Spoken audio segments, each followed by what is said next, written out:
Hello and welcome to the third micro module of the Visioning 2 event. The last micro module you saw how to prepare the visioning statement with the EC. We're going to take it forward from here. So we start off with the sixth session of this training, and this session is known as the measuring indicators and its current status. This session is going to take 60 minutes, and the materials required are: you will first have to prepare a detailed list of indicators from the dimensions which had been finalized and prioritized in the previous sessions. So they could be indicators, basic indicators on health, education, livelihoods, etc. You will need to have lots of chart papers and markers because the group members are going to extensively use these chart papers and markers to discuss and finalize a lot of their understanding on indicators and their current status. As usual, start the session by making them sit in a semicircle fashion in the room and show them a few pictures of measuring devices. They could be balancing scale, like a doctor's stethoscope, the road signs on a highway, could be a beaker, watch, clock, and ask them, after having shown these pictures in a place where everybody can see them, ask them the following questions. What do you see in these pictures and what do you think is common amongst them? Wait for them to answer. There may be lots of responses to these questions, but facilitate these discussions towards the participants understanding that all these items are used for measuring something or the other. So for example, a stethoscope is used to measure the heartbeats. The thermometer is used to measure the temperature of a body. The watch is used to measure how much time has been spent. So all of these items are used to measure something or the other. Once this has been established, ask them the next follow-up question, which is, how do you think a doctor will look if he does not have a stethoscope? Or you can also ask them, would you go to a doctor who doesn't have a stethoscope with him or who doesn't have a thermometer? The obvious answer would be no. You can then ask them why. The most probable answer would be that we are not sure whether this doctor would be able to do the job or not. Ask them that what happens if CLF does not have measuring indicators to tell them whether they're doing a good job or not. Obviously, the answer would be that no, we need measuring indicators. And then introduce the concept that for every indicator, there are some standard measuring indicators which are used by the government and all other major agencies in the country. And they are used because you have to measure items as per the standards which is acceptable for everybody. You have also finalized your dimensions. How do you think your federation will look like without any measuring tools at your disposal? So close this discussion by telling them that to know whether we are in the correct path or not, we have to measure through measuring indicators. The government has set some standard indicators for measuring the dimensions for which you have also finalized. For example, health, education, livelihoods, etc. Start off with some examples on health, education, and livelihoods. Tell them that you will give them some data from your state, and then we will collectively see how does our district measure up to the data of the state and also that of the country in each of the indicators.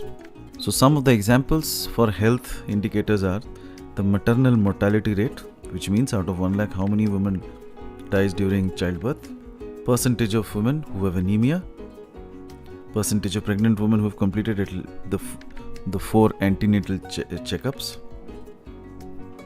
percentage of under 5-year children who are underweight, infant mortality rate, out of 1000 how many children die during birth.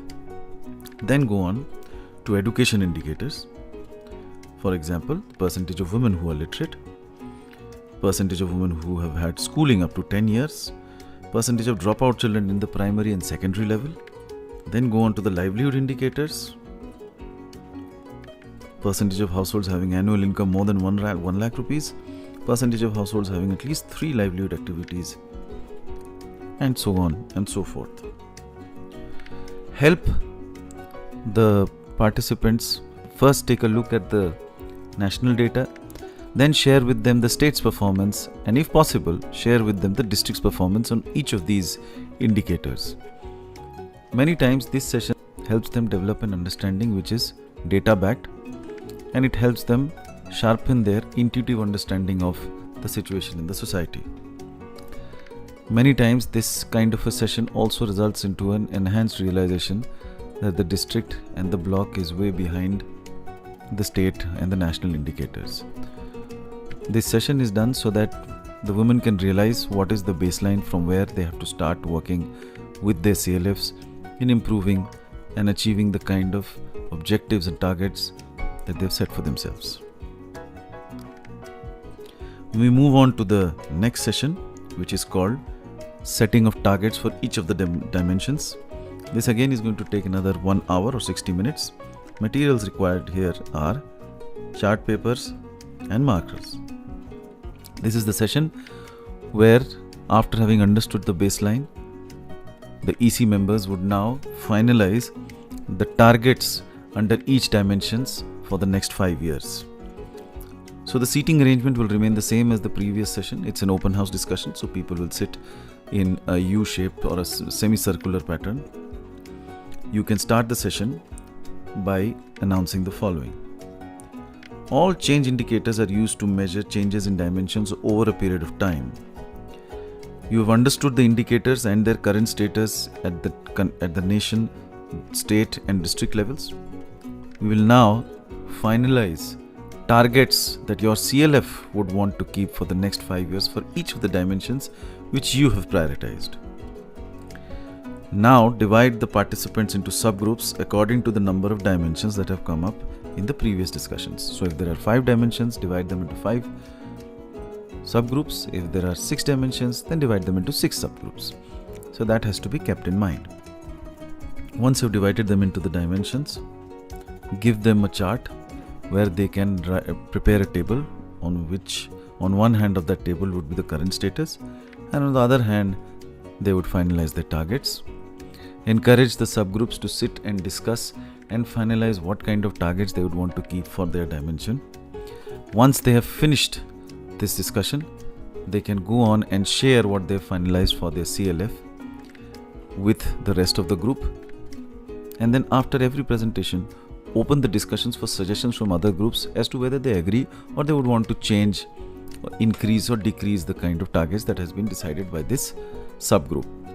Follow this for all the dimensions, and at the end of the discussion, you will find that each dimension has a fixed target for the next 5 years. In case if you do not have baseline data for any indicator, you do not have to worry. You can just articulate where do you want to see the particular dimension and how do you want to see and what do you aspire to change in the next 5 years. While the groups are preparing and discussing, it would be good for the facilitator to go around silently and observe what is happening in each group and how the discussions are taking place. And in case there are any aspects where some intervention requires, then as a facilitator, please feel free to do so. Once this session is over and the targets have been finalized by each group, paste the different dimensions and their targets in a vertical manner on one end of the room, and then announce to the group that we are going to play a game now. This game is called the balloon game. It's a very simple game. Divide the participants into 2 groups or 3 groups if it's a larger group. Tell them that you're going to give them a balloon and you have to take the balloon from the start point and make it touch the target. Whichever team is able to touch the target with the balloon first will win this game. But there are 2 rules to it.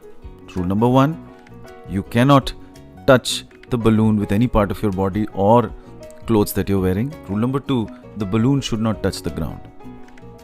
Other than that, they are free to do anything to get the balloon to reach the target. Now give each team ample amount of time, and sometimes they may require more than one attempt to get the balloon to the target. Remember that you are supposed to give about 15-20 seconds after each attempt for the team to think and rethink about the method that they used in getting the balloon to a particular point and whether they would want to make changes in their approach. Once a team is able to achieve the target, then bring them back to the plenary and start the debriefing of the game asking the following questions. The first question, ask them how was the game? How did you feel as a team when your team failed? And finally, when you did succeed, what changed or what did you change to succeed? And how did this change help?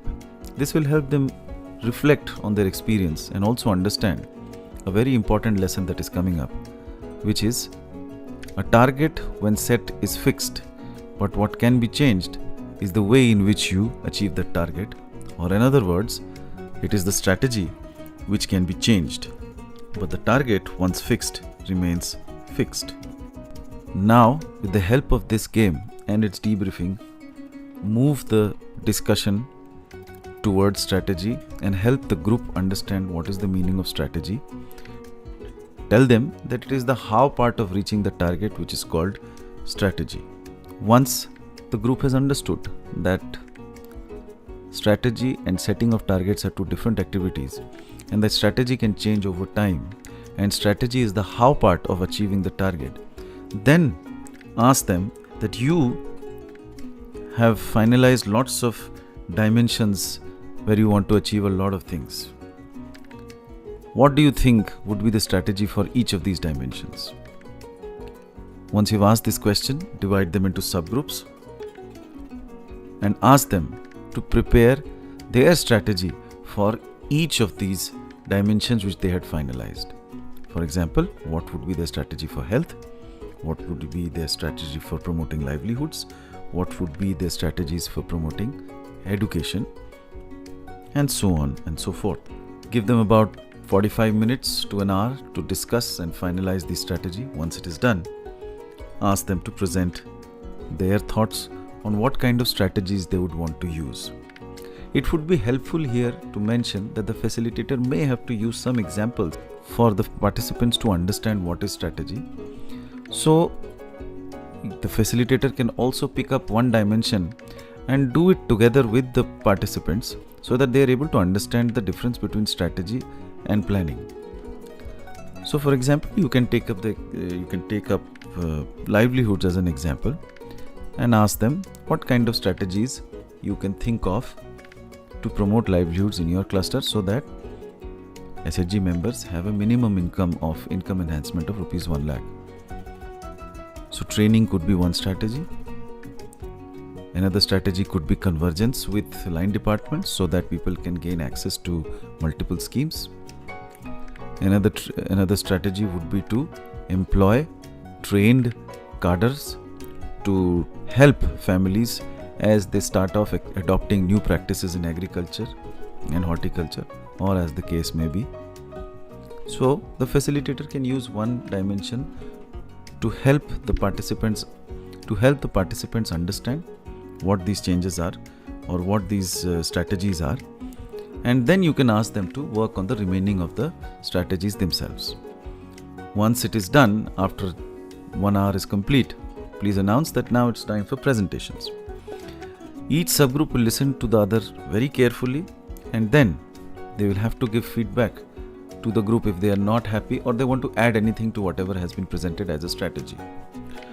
So some strategies include collaborating with different stakeholders, building linkages with different stakeholders, enhancing awareness and sensitivity about certain aspects of life, building skills and also enhancing knowledge of the woman about certain dimensions which is required before you start off any action on that dimension. So these are some examples of the strategies that may come out in this discussion.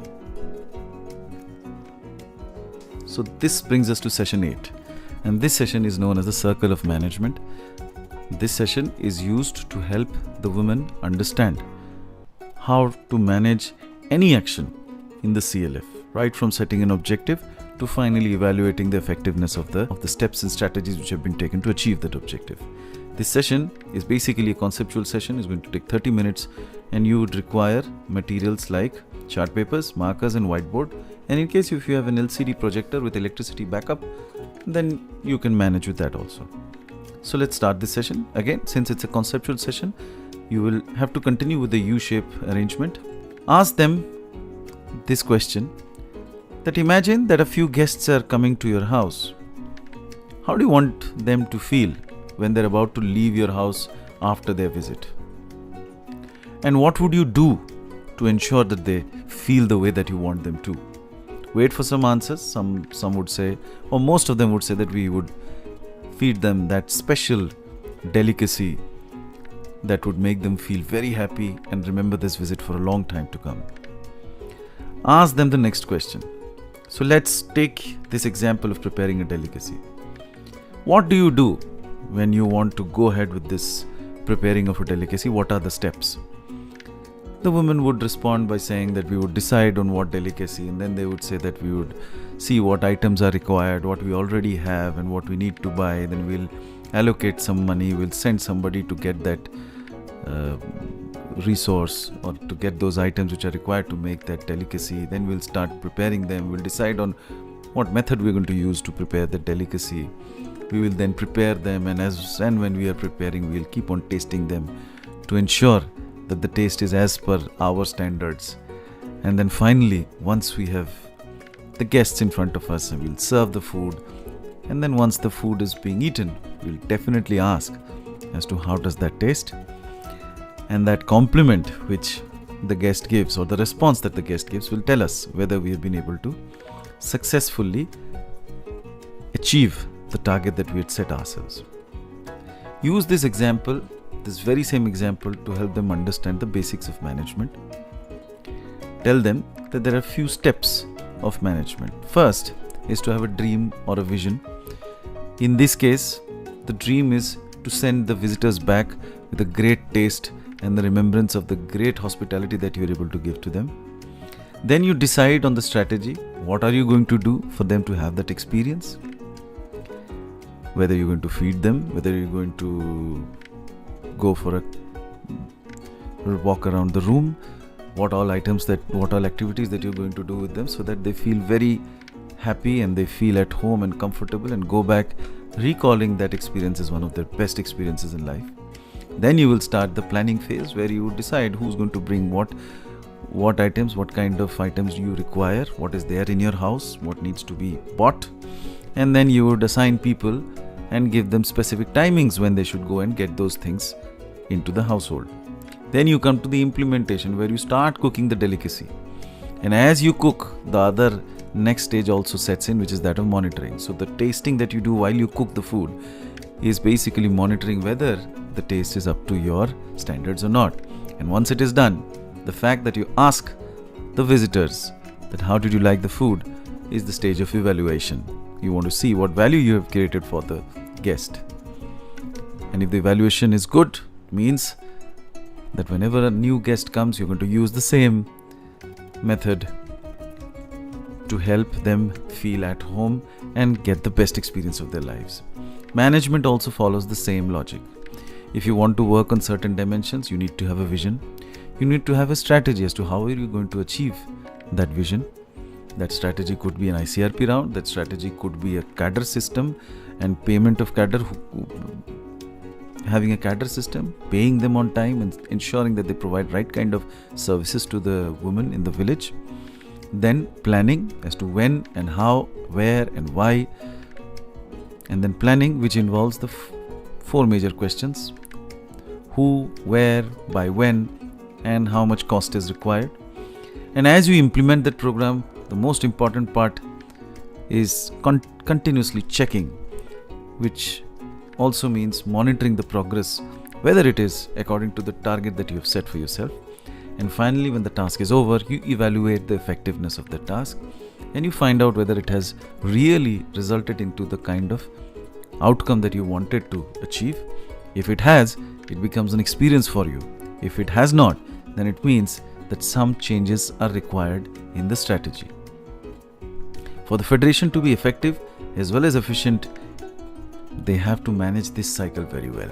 They have to understand this cycle and keep this cycle in mind whenever they take up any task or any action to achieving the targets in the dimension. We now move on to the 9th session, and this session is about understanding the role of different forums in achieving the targets of the CLF. This session is going to take 30 minutes. Materials required are chart papers, markers, and of course a whiteboard. We are going to break them up into subgroups, preferably 3 or 6. In case the group is more, then divide them into 6 subgroups. In case if it is less than 20 or thereabouts, have just 3 groups. Ask them these questions. First, ask them in an open house, do you know what are the 3 forums that are there which are going to help the women achieve what they want in life? Should not take much time in the woman to realize that the answer is SHG, village organization, or VLO, and the CLF. Once they have articulated these answers and you formed the subgroups, give them this task. Point out to the target that they finalized for themselves, the chart where all the targets are written, and tell them that they as a group, one group has to work on what kind of role the self-help group has to play in achievement of these targets, what kind of a role the village organization or the VLO has to play in achieving these targets, and what role will the CLF have to play in achieving these targets. Repeat the instructions again so that each group is clear that they have to work on only one forum and they should focus on only the role of one forum, and give them a full 1 hour to discuss, debate, and finalize what kind of roles they think are going to be played by each of these forums. Remember, one group is going to talk about only one forum. Once they have completed the discussions, request them to present their thoughts in the plenary, and also encourage those who are listening to ask questions. We now go on to this 9th session. What are the different kinds of factors which affect the achieving or achievement of the target? This is a longish session. This will take about 60 minutes or thereabouts. Materials required are chart papers and markers.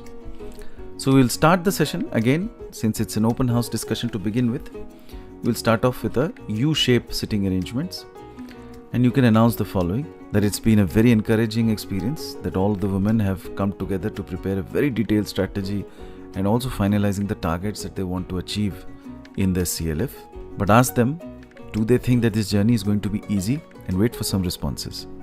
I'm sure some of them are going to say, no, it's going to be difficult. Ask them the next question. Do you think it's going to be achieved in a short period of time? They'll say, no, it's going to take time and progress is going to be slow. To explain the point, take up the example of maternal mortality rate and ask them that what are the internal factors and the external factors affecting maternal mortality rate, and try and address this question together with the woman.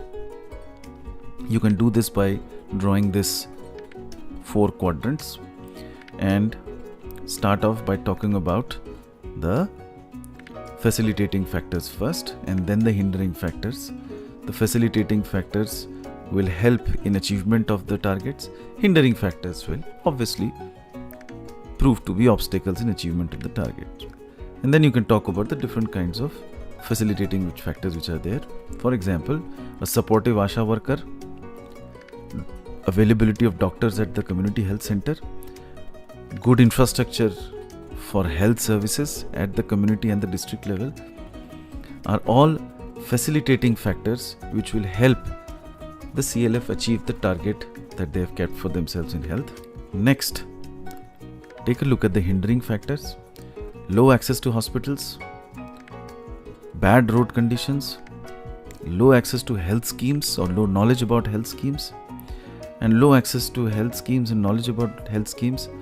These are all factors which will prove to be obstacles in the achievement of the targets or in lowering the maternal mortality rate in the cluster.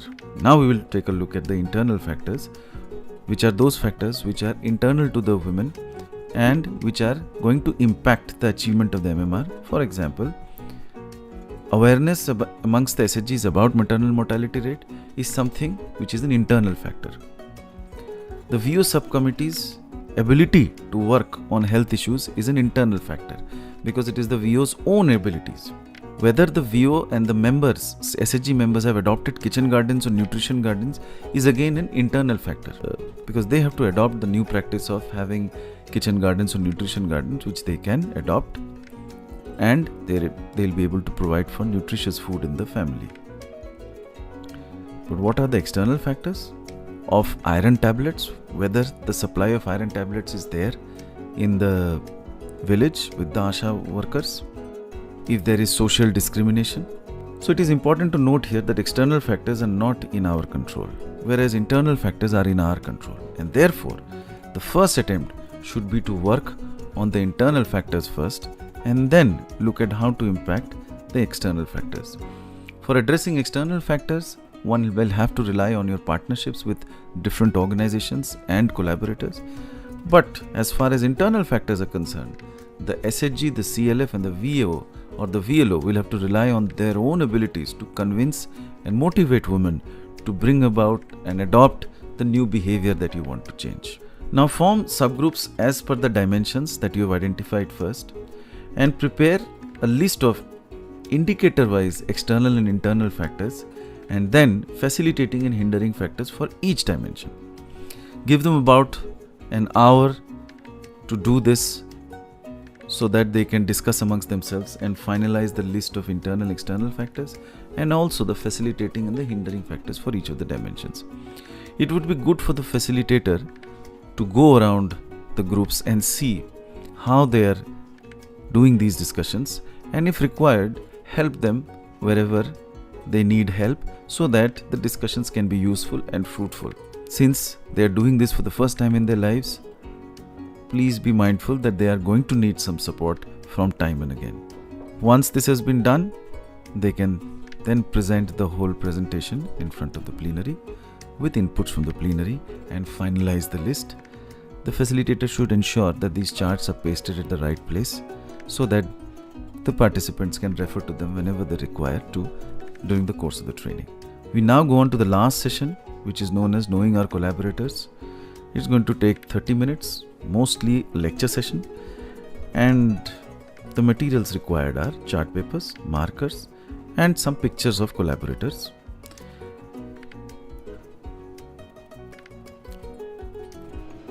To start off this session, ask them who are the actors with whom you will have to collaborate in achieving the target that you have set for yourselves.